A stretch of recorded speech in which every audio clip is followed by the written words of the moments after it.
In this video, I'm going to be asking the question, is the Minolta Rokkor 58mm f1.4 a great old lens or not?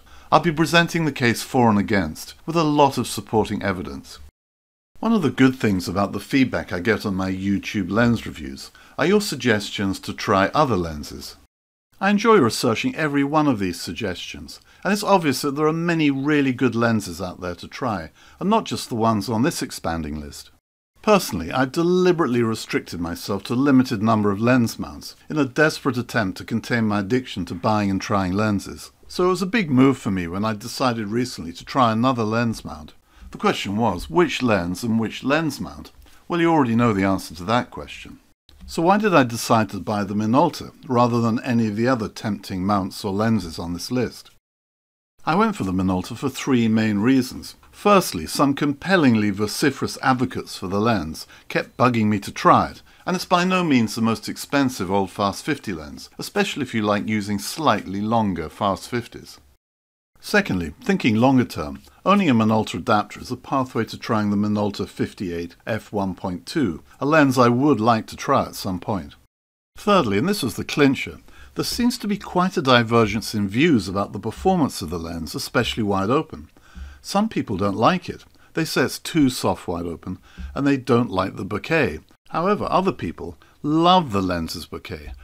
Now, I know bokeh in particular is a subjective topic, but the divergence of opinion seems to be particularly strong with this lens, so it really sparked my interest. What is all the fuss about? Is it a good lens or not?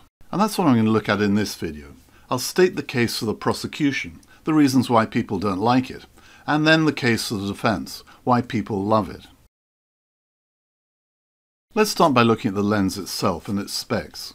There are two main versions of the lens, known as MC1 and MC2, and here's where the serial numbers start for MC2 apparently. According to online reports, the MC2 is the better version optically. My MC2 version has a focus ring with a hills and valleys design, whereas the MC1 has a flatter ring. The lens was made with the Minolta MD mount for Minolta cameras, but it's easy to adapt to mirrorless digital cameras. I use the lens on a Sony E-mount camera with no problems at all. It feels like quite a large lens, certainly when you compare it to the Rokkor-PF 55mm f1.7, as you can see here.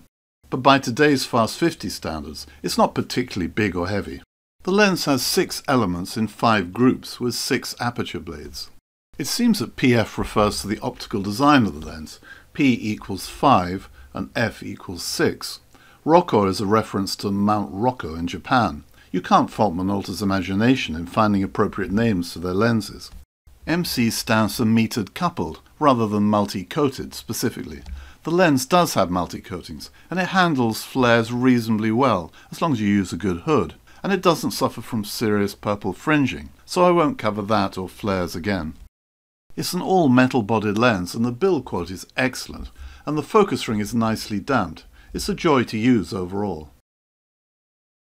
Now let's get straight to the question of how the lens performs wide open, and I'll begin with Exhibit A, a shot taken wide open in good light. I like the composition, the natural vignette created by the shadows, and the beautiful flowers. But on closer inspection, if I were to critique the rendering, it sort of flatters to deceive. Indeed, I don't like the results, and I'll show you some more examples in a moment.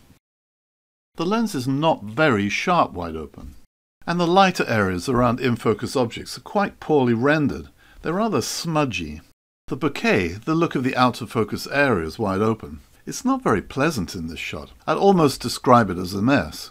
Other f1.4 lenses I found do a better job at smoothing out the bokeh. If you buy a fast lens like this f1.4, rather than, say, a well-respected and cheaper, slightly slower lens, such as the Minolta 55 f1.7, I feel you really do want the results of the f1.4 to look better than this. And this issue is compounded by the lens's minimum focus distance of 0.6 meters. That's not very good, and it doesn't help close-up shots designed to maximize depth of field and images with smooth bokeh. So that's the main argument for the prosecution. The Minolta, some people maintain, is not a very good lens wide open, and it has a poor minimum focus distance. Now, before presenting the defense's case for the lens wide open, we need to look at the lens's performance stop down, because even critics of the lens probably accept that one of its great strengths is how quickly it sharpens up when you do stop down. Of all the old lenses I've tried, this lens really does sharpen up significantly and quickly within just a stop or two. I have a number of examples of this to show you, beginning with these test shots of a bus timetable, all carefully focused, using the camera's magnified focus guide, and I'll flick back and forth between the f1.4 and the f2.8 images. I think the improvement in detailed sharpness is pretty obvious. Here's another example from f1.4 to f2.8, and again I think the difference is pretty obvious. And finally I photographed this scene at all stops, but I'll focus on the first 3 stops and crop down to the in-focus areas.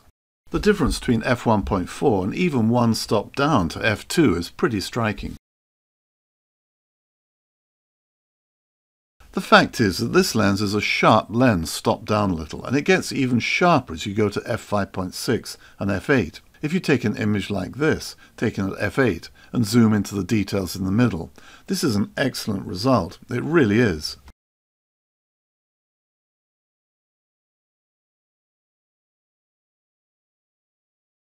The colours produced by the lens are good too. The blues and greens are particularly nice. Not really in-your-face vibrant, but they're attractive to look at. I'm more than happy to use this lens stopped down a little as a portrait lens or a walk-around lens or a landscape lens. And conversions to black and white also look excellent. But the critical issue here, of course, is whether you're willing to stop down a little all the time to get that extra sharpness, or is this simply defeating the objective of buying an f1.4 lens? Especially when there are other excellent lenses available that are only a little bit slower than f1.4, including the f1.7, and I'll do a comparison of that lens with the f1.4 in another video. So this brings us on to the case for the defense. Why do some people absolutely love the lens wide open? And the defense starts with Exhibit B, a video clip, also going through all the stops. That went quickly, so we need to go back to the wide open shot. This is a straight out of camera still of the scene, no adjustments at all. I think this is an absolutely beautiful result. Yes, you can see the central in-focus objects are not particularly sharp, but they are sharp enough to anchor the image, and the rendering of the out-of-focus areas is, to my eyes, really lovely. So what's changed? What's the difference between the messy Exhibit A shot and this shot? Well, clearly it's a different composition, as the Exhibit B shot has these beautiful juicy bouquet bubbles. And the interesting fact is, they're certainly not harmed by the minimum focus distance. Indeed, with a 58mm focal range, I think you'll find in practice it's more than a small marginal increase from a 50mm lens. It really does make a difference. With 58mm, you can get enough of a narrow depth of field to produce those lovely bokeh effects. And if you like bubble bokeh, this is a great lens. The bubbles are soft and luscious, and the glow that is apparent wide open, a weakness of the lens for some, it seems to add to rather than distract the beauty of the rendering. It is true that the in-focus objects may not be particularly sharp, but they are sharp enough if you nail the focus, and they're not such a problem because the overall image is so compelling. This is a lens that has oodles of character wide open, but to be fair to the critics, you often need to process wide open images to bring out that character to its full effect. And here's one example of before and after processing. And yes, sometimes the bouquet does look a mess, particularly if the out-of-focus highlights lack coherent shapes, to which it's better to say, bin those images and focus on the more interesting compositions, and produce images that are not messy but marvellous.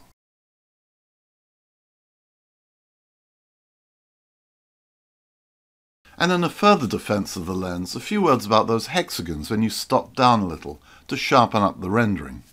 There are plenty of compositions where you won't have any hexagons on view, so the prosecution's focus on hexagons is rather overstated. Take this scene. Wide open, the sign here is rather soft and glowy. Stop down to f2.8 and that clears up nicely, and the blur is very attractive with no hexagons. And if you actually look at the hexagons, you'll see that they have slightly curved edges because the aperture blades are slightly curved. This gives large hexagons a nicer, smoother appearance, a less distracting geometric look. Taking all these points together, that's the case of the defense. If you can't produce beautiful bokeh from this lens, it's probably more the fault of the photographer and not the fault of the lens, so stop blaming the gear. Of course, I'm not the judge about whether the Minolta Rokkor is a great lens or not. That judgment will be made by the photographic community and ultimately reflected in the price of lens in the market. Looking at prices right now, it seems the jury is out. Personally though, after a rocky start, the more I've used the lens, the more I've grown to like it. I started off as quite a skeptic, to the point where I wonder whether I'd made a mistake in choosing the Minolta in the first place. I questioned my judgment. Why didn't I get an Olympus? Why didn't I get a Konica, a Canon, a Topcore, and so on? However, I do like lenses with a lot of character, and this lens certainly has bags of character wide open, including its lovely bubble bokeh. Plus you have the advantage of an excellent performer stopped down. I found this one of the most enjoyable lens reviews to work on. The lens really is an interesting conundrum, but at the end of the day, I rule in favour of the Minolta. I'm looking forward to reading your views on this video, the lens and other lenses, so please comment below. And many thanks to those of you who encouraged me to buy this lens. It's been well worth it. Please subscribe if you haven't already done so. I'll be posting more reviews of some very interesting lenses soon.